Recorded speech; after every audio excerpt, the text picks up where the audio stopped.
আসবে সেই ধরনের ওয়াসওয়াসা থেকে ফিরাইয়া আল্লাহ পাক রব্বুল আলামিন ইবাদত করতে পারে যেন নির্ভেজাল হবে। এইজন্য আল্লাহ পাক রব্বুল আলামিন মুমিনদের আলোচনা সবচেয়ে বেশি কোরআনুল কারীমের ভিতরে করেছেন।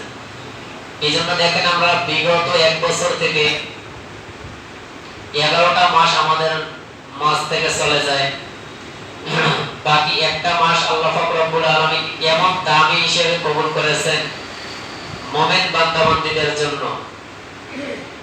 কিসের জন্য করেছেন? আল্লাহ পাক রব্বুল আলামিন জানেন যে আমার ঈমানদার যারা যারা আমার উপরে ঈমান এনেছে তারা অন্যান্য মাসে ইবাদতের ভিতরে অনেকটা পিছে হতে যাবে, শয়তানের ধোঁকায় পড়ে যাবে।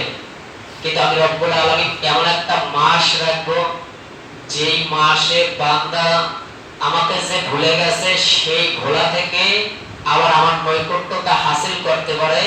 এজন্য আল্লাহ পাক রব্বুল আলামিন একটা মাস রেখেছেন, সেই মাসটার নাম হলো রমজান মাস। কি মাস? রমজান মাস। এজন্য আল্লাহ পাক রব্বুল আলামিন বলেন ইয়া আইয়ুহাল্লাযীনা আমানু, হে ঈমানদারগণ, কুতিবা আলাইকুমুস সিয়াম, তোমাদের জন্য যে একটি মাস নির্ধারণ করা হয়েছে, ফরজ করা হয়েছে, রোজাকে ফরজ করা হয়েছে, সেই মাসটা হলো যে সামনে আসতেছে আর মাত্র 1 দিন বা 2 দিন পরেই। কুতিবা আলাইকুমুস সিয়াম, যে রোজাটা আমি তোমাদের উপরে ফরজ করেছি, এই রোজা